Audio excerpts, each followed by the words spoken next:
Donc aujourd'hui on fait une petite randonnée près des mines de Tellure, les mines d'argent, près de Sainte-Marie-aux-Mines. Regardez, il y en a une des galeries. La toute première. Allez, on peut descendre à l'intérieur. Après, ça a l'air d'être un boyau très étroit. Je pense qu'à mon avis, là-dedans, moi, je passe pas.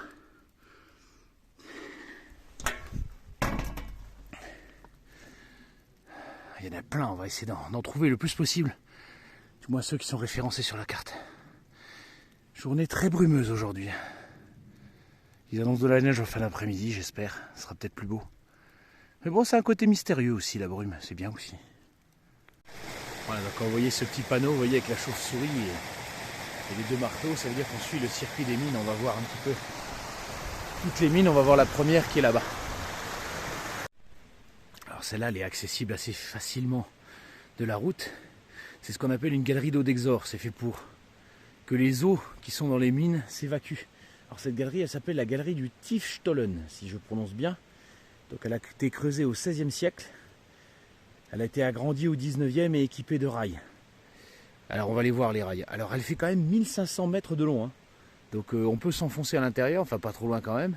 Allez, on va se rapprocher un peu. Alors, voyez, on voit les rails qui restent là. Reste un wagonnet qui a eu beaucoup de mal avec l'érosion et voilà les galeries. Donc 1500 mètres de long. Alors je ne sais pas jusqu'où elle va, dans quel état elle est.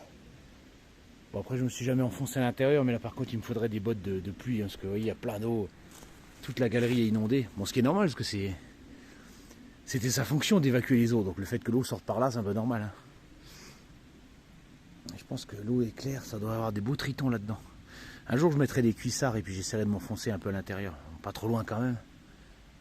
Parce que dans les galeries, il ne faut pas s'enfoncer à plus de 50, 100 mètres. Parce qu'après, on ne sait pas au niveau oxygène comment c'est à l'intérieur. Ou même si dans les galeries ici, il y a plein de petits trous, c'est relativement bien aéré. D'ailleurs, on peut les visiter, les mines, de l'autre côté. De l'autre côté de la montagne, elles se visitent. Il y a un musée. J'essaierai d'y aller demain pour avoir des informations. Allez, on passe à la deuxième.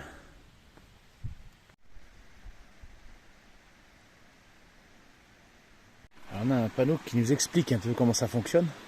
Donc le bocard, quand on concasse le minerai, la laverie, la fonte et bien sûr les charbonnières.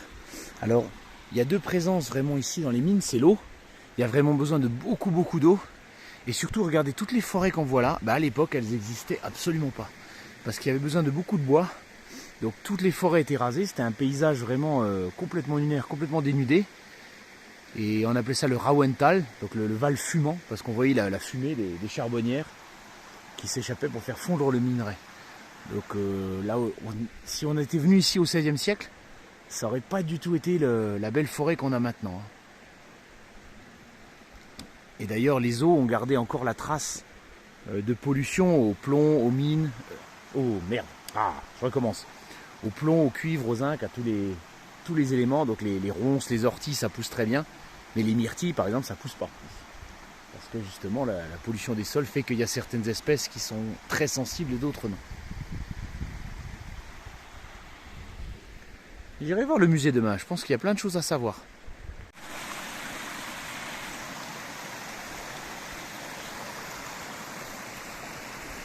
Donc là, apparemment, c'est l'entrée de la mine Chrétien. Et là-bas, c'est le Wasserstollen. Donc ça, Wasserstollen. Donc ça, c'est une eau d'exor, c'est pour évacuer les eaux aussi. Donc là, on a tous les filons qui sont dans la montagne. Nous, on est ici, sur le filon Chrétien. Vous voyez, on est là juste en bas. Village des Chéris, il est là-bas. Et donc, il y en a plein d'autres. Alors maintenant, on va voir comment ça se forme. On a un plan un peu grossier, là. Vous voyez, on est ici, nous, au Rauental. Donc des mines qu'on voit en bas, filon Chrétien. Et vous voyez ce que ça fait. Il y a plein de mines ici. On suit, et ensuite, il y en a plein. Les bouches, on va les voir là-haut. Je les connais, celles-là. On va les découvrir. Et vous voyez, c'est vraiment un grand espace à l'intérieur. D'ailleurs, je sais qu'il s'en sert pour s'entraîner à la spéléologie à l'intérieur. Et donc la mine qui se visite, c'est celle-là, avec le musée de l'autre côté. C'est là qu'on a garé la voiture. On a fait tout le tour, on est passé de l'autre côté. Et maintenant, on va monter et puis revenir. Donc là, on a une belle explication, vous voyez, avec les galeries, avec les connexions. Ça devait être un drôle de monde. C'est vrai que quand on pense aux mines, on pense souvent aux mines du Nord-Pas-de-Calais, on pense aux mines de fer de Lorraine, mais on ne pense jamais aux Vosges. Alors qu'en fait, il y a eu des mines ici pendant très longtemps. Des mines de plomb, des mines d'argent, des mines de cuivre. Et d'ailleurs on va en voir un filon ici qui est inexploité, je ne me rappelle plus comment il s'appelle. Alors comment il s'appelle? La mine Énigme, voilà. Vous voyez cette espèce de crevasse. Alors ils ont creusé dedans en espérant trouver un filon, puis ils n'ont rien trouvé. Donc ça va nulle part, c'est une galerie voilà, qui est fermée. La fameuse mine Énigme, voilà, qui va nulle part, qui est un cul-de-sac. Vous voyez? Il y a un petit trou là au-dessus par lequel on peut passer, mais ça va pas loin, je crois que c'est. Elle doit faire 10 mètres de long à la galerie. Puis il vaut mieux pas y aller parce qu'elle est à l'abandon depuis tellement longtemps. Des fois quand on regarde l'eau là, elle est tellement claire, des fois on voit des tritons. Une fois j'ai vu une belle salamandre à Urbès, magnifique, je l'avais prise en photo. La petite noire et. La noire et jaune là qui est typique des Vosges. Cobaltsar. Ou Sar, je sais plus. 128 mètres de profondeur il faisait, avec un chevalement de bois de 15 mètres. Donc il faut imaginer un chevalement de bois ici, 15 mètres de haut, et donc là, 128 mètres. Alors là, non, c'est plus le cas, parce que vous voyez, on voit l'eau, mais je pense que les débris maintenant se sont accumulés. Alors est-ce que le puits, est-ce que encore, si on va sous l'eau, on peut descendre jusque là, je sais pas. À 128 mètres, c'est impressionnant, je pensais pas que c'était si grand. Très impressionnant. Donc là, c'est la galerie qui mène au filon chrétien. Et là, si on voit ça, on va vers la lumière. La rivière, pardon. Et là, ici, vous voyez, tout s'est effondré. Donc là, normalement, c'était la galerie qui continuait. Et là, elle s'est effondrée avec le temps, donc il n'y a plus rien. On ne peut plus accéder à cette partie de la galerie.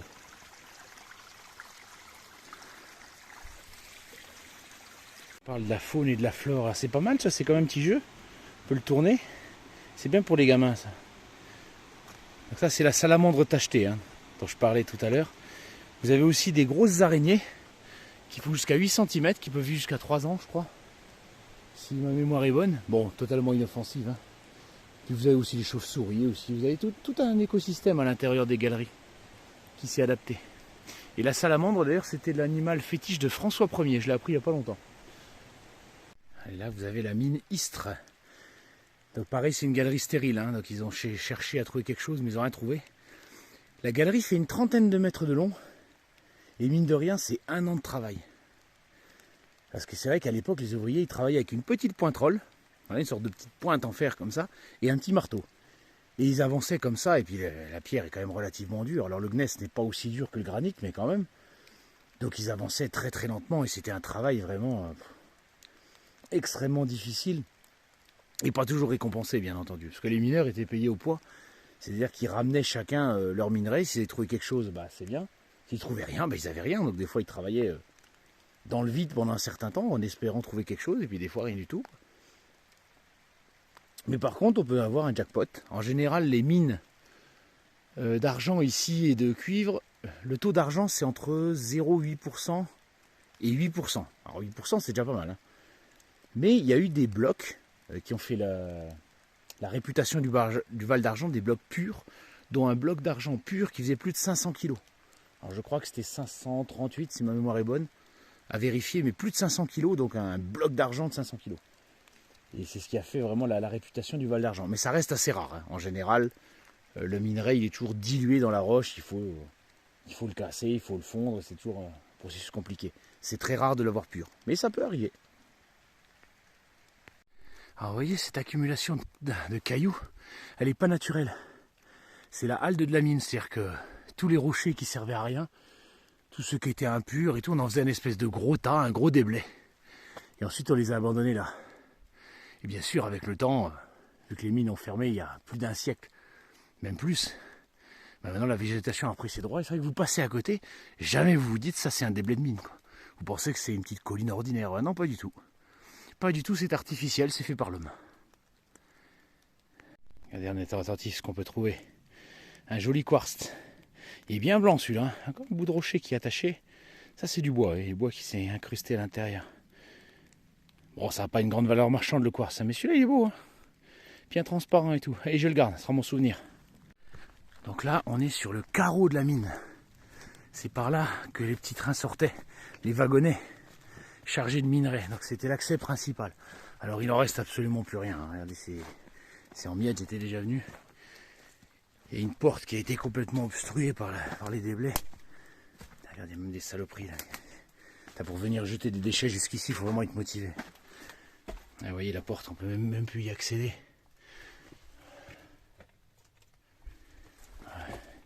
Je sais que c'est par l'entrée là qu'ils passaient pour la spéléologie. Ils venaient s'entraîner ici.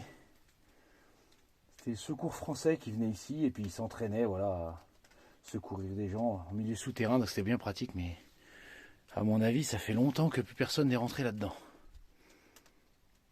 Alors, on va découvrir maintenant comment elles se sont formées, ces mines-là. Pourquoi ici, au Val d'Argent, il y a de l'argent, il y a du cuivre, il y a du plomb. Et tout simplement, ça s'est formé il y a 30 millions d'années. Il y a 30 millions d'années, les Alpes se sont soulevées.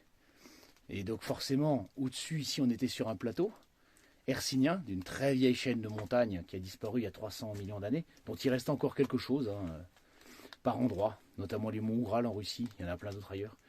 Et donc le plateau hercynien s'est fendu en deux et il s'est soulevé. À l'est, c'est la forêt noire, à l'ouest, c'est les Vosges, et entre deux, le fossé rhénan. Et le problème, c'est que ça a créé beaucoup de failles, et donc avec beaucoup de remontées de magma. Parce qu'il y a eu des volcans dans les Vosges, notamment au Nidec, avec une cascade magnifique, la plus haute d'Alsace. Et donc forcément, ce magma qui dégage de la chaleur, l'eau s'infiltre à l'intérieur des failles, il est repoussé par le magma en haut, et quand il remonte, l'eau refroidit. Et du coup, tous les minéraux qui se sont dissous dans l'eau, ils se cristallisent sur les parois, et c'est ça qui donne des filons, donc des filons d'argent, des filons de cuivre. Il y a des filons d'or aussi, sauf que bien sûr, les minerais, en fonction de leur poids, ils ne se cristallisent pas tous au même endroit. L'or, c'est très lourd, donc ça va se cristalliser très bas. L'argent, le plomb, le cuivre, ça a plus ou moins le même poids. Donc du coup, ça reste à peu près au même endroit. Je crois que c'est ça. Il me faudrait demander à un géologue. Là, ça commence à dépasser un peu mes compétences. Et voilà, c'est ça le principe du filon.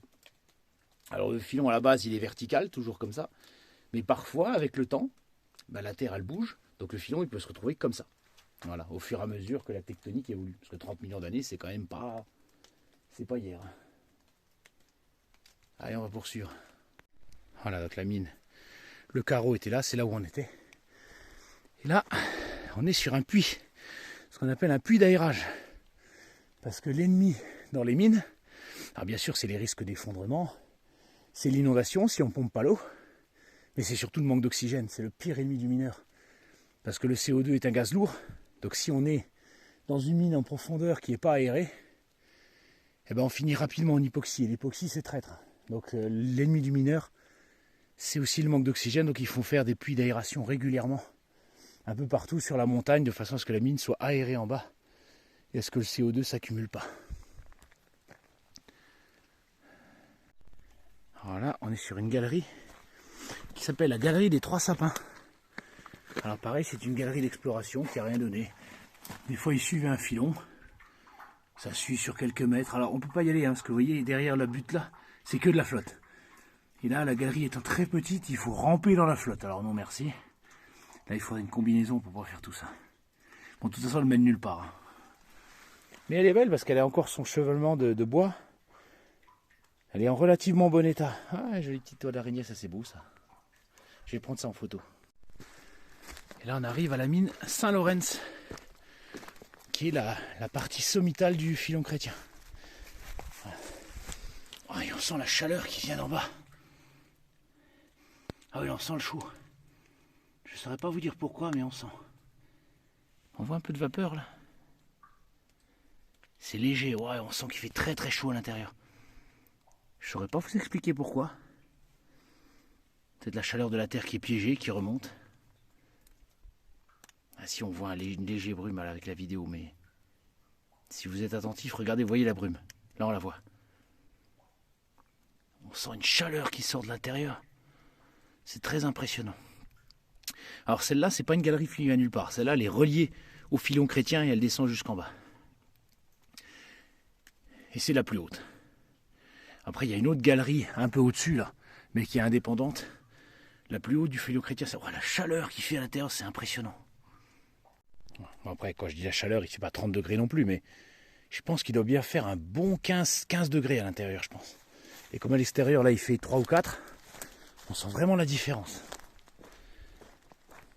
C'est vrai que quand j'étais venu la dernière fois ici, j'étais venu en été, donc forcément, je ne l'ai pas senti. Mais là, on sent vraiment la chaleur de la terre qui remonte, quoi. Donc là, un puits d'aérage, dont il ne reste plus grand-chose. Et c'est officiellement la fin du filon chrétien que l'on a exploré.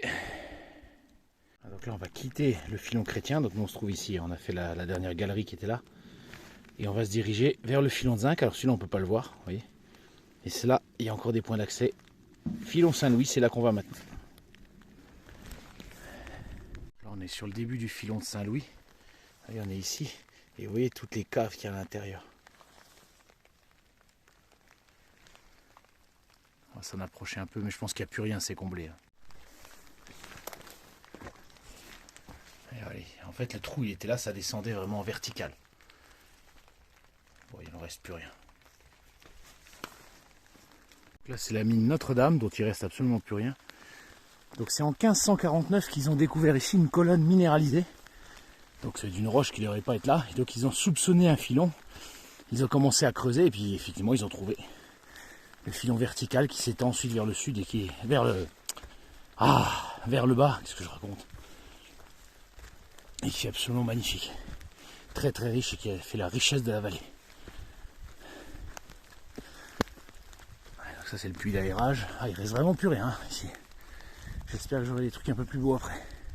Derrière il y a le grand brésoir là. On le voit pas, il est dans la brume. Oh putain, il fait une de ces pluies. Et là le filon chrétien, c'est la petite montagne qu'on voit ici un peu dans la brume. Putain, vraiment un temps de merde aujourd'hui. Enfin, on peut avoir de la chance à tous les coups.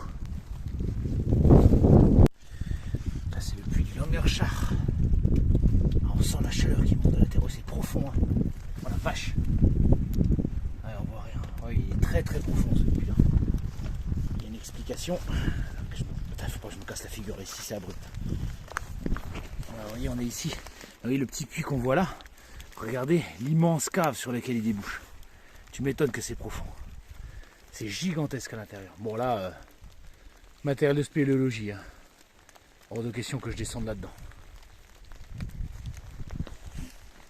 Allez, on poursuit notre petit chemin. Putain de temps de merde. Le circuit, la petite chauve-souris.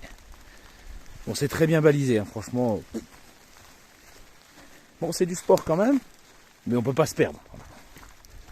C'est assez facile à suivre. Donc là, ça c'est la mine Saint-Michel, dont il reste absolument plus rien. Hein.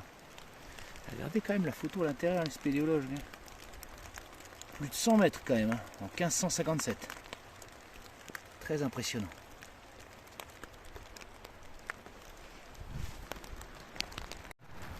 Là aussi, là, c'est le trou là, il est très très profond, voilà. Alors ça, c'est quoi? C'est... Oh, il y a ça, pas de nom. Ah, c'est très impressionnant le filon. C'est juste un puits d'accès sur la galerie principale. On est très très proche du carreau de la mine. Là, il n'y a pas de panneau. Hein. Je ne sais pas si c'est un puits d'aérage, un puits d'accès. Mais ici, c'est vrai que c'est que vertical. Hein. Il y a une immense cavité en dessous. Et tous les accès sont verticaux. Il ne reste pas grand chose. Oh putain, le trou! Ah, il ne faut pas s'approcher de trop près quand même. Ouais, on va quand même faire gaffe. Donc ça c'est un puits d'aérage. Alors celui-là n'est pas très profond, il rejoint la galerie qui est en dessous, avec la carreau de la mine qui se trouve là en fait. Alors bon ça c'est moderne, hein, ça n'a pas été refait, mais le carreau il est juste en dessous. Donc là c'est la galerie, hop, qui avance et qui va jusqu'à la mine. Et après on voit celle qu'on était là-bas. Donc là c'est plus le puissant fond de tout à l'heure. Ah, il reste le dernier carreau de la mine à voir. Et on aura tout fait. Bon bah l'entrée là elle est effondrée, il n'y a plus rien à en tirer. On va aller voir à côté. Il y a des visites qui sont organisées. Donc là ici il est l'entrée. Ok. Voilà, donc c'est interdit. Bon en même temps, je suis même pas sûr de pouvoir rentrer. Tellement c'est fin quoi. Bon allez, on va respecter la loi. De toute façon j'ai pas ma frontale, j'ai pas le matos. Je vais regarder sur les visites parce que ça m'intéresse. Ça m'intéresse vraiment. Voilà, donc voilà, s'il y a des gens qui sont intéressés pour faire de la spéléologie, voilà, donc vous voyez, je vous laisse le contact. Et moi, je vais le faire parce que ça m'intéresse vraiment. Voilà, donc l'entrée du carreau de la mine de l'époque représentée. Ça, c'était quand même pas une vie facile, hein, avec des outils vraiment très très rudimentaires.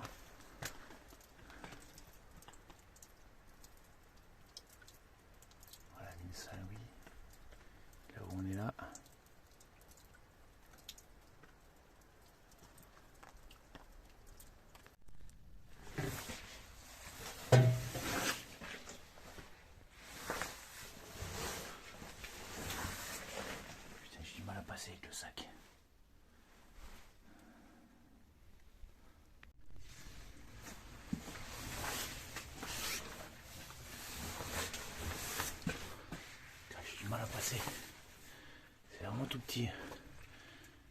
Je sais pas combien fait la galerie, mais elle doit être vachement longue. Allez, je réserverai une visite là parce que c'est vraiment magnifique. Mais putain, faut pas être large d'épaule, moi j'ai du mal à passer. Hein. Allez, on va revenir à la sortie. J'ai pas été très loin. On respecte le règlement. Donc là on est en train de descendre le chemin qui s'appelle le chemin des mineurs. C'est par là que les mineurs passaient pour aller au carreau de la mine qui se trouve là-haut. Celui dont on vient. Parce qu'ils habitaient ici dans la vallée. Et puis après il fallait monter, quoi, et aller travailler. Dans des conditions qui devaient vraiment pas être terribles. On est au filon Saint-Guillaume. Alors il en reste absolument rien. Celui-là a été exploité plus tardivement. On est ici, vous voyez. Il va nulle part.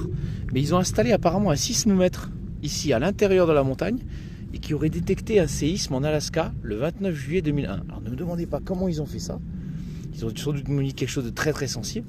Mais c'est vrai qu'au cœur de la montagne, c'est plutôt une bonne idée. Là, il faudrait demander à des sismologues comment ça fonctionne. Mais ah voilà, réouverte en 1959 par l'école et observatoire des sciences de la Terre pour les mesures de mouvement des corps terrestres. Ah, ça, je savais pas du tout qu'il y avait ça ici, vous voyez. Ça, c'est une surprise. Très intéressant. Et là, la mine Gabe-Goth. Alors celle-là, elle est restée récente. Hein. Donc 16e siècle comme toutes les autres. Par contre, elle a fonctionné jusqu'en 1940. Et apparemment pour un gisement d'arsenic. Seule mine au monde à avoir produit de l'arsenic sous forme d'éléments chimiques. Je ne sais pas exactement ce que ça veut dire. Ça se visite aussi, alors je ne sais pas où, parce qu'il n'y a pas d'entrée. À moins que ce soit là-bas. On va aller faire un tour. Voilà, donc là voilà la mine de Gabe-Goth. C'est marqué au-dessus. Gravé dans le bois. Plutôt bien entretenue celle-là. Mais en même temps c'est la plus récente. Donc la fameuse mine d'arsenic.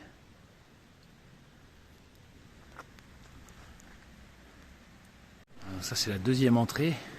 Il y en a une troisième qui doit être quelque part par là. J'ai vu sur le plan, il y a 3 entrées.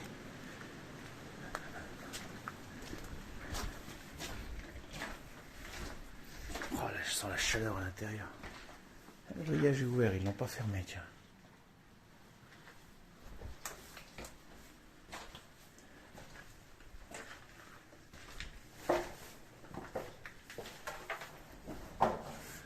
L'électricité, c'est quand même bien entretenu, mine de rien. Par contre, ça commence à être un peu plus étroit.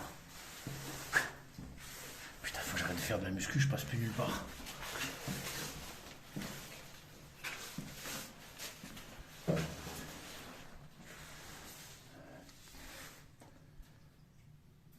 Très joli, hein. Ah, un papillon. Regardez, c'est le fameux papillon des grottes. Ah, il est tout orangé, mais je l'ai... Ah, voilà, on voit mieux la couleur si je ne mets pas de... Regardez comme il est beau. Alors ça, c'est un papillon cavernicole. Ne me demandez pas comment il s'appelle. Je me souviens plus. Il y a un truc parfois dans ces espaces-là, justement. Voilà, je vois un tout petit panneau blanc, là. Si ça se trouve, c'est là l'entrée, de la troisième mine. Bon, je me trompe peut-être. Hein. Je vais vite être fixé. J'ai vu juste. C'est bien là. Bon, la route est en bas, c'est... Il faut le voir, le panneau. Par contre, pour y rentrer, il faut vraiment avoir envie. Putain. Et on sent l'air chaud, hein, toujours. Hein. Ah putain. Ah, si t'es pas claustro, ça passe. Bon, voilà, c'était le dernier puits de mine. Je les ai tous vus. Alors, je les ai pas explorés à l'intérieur, bien sûr, mais au moins, je les ai répertoriés. C'est déjà ça. Ah, ça a l'air d'être un monument à la Première Guerre mondiale.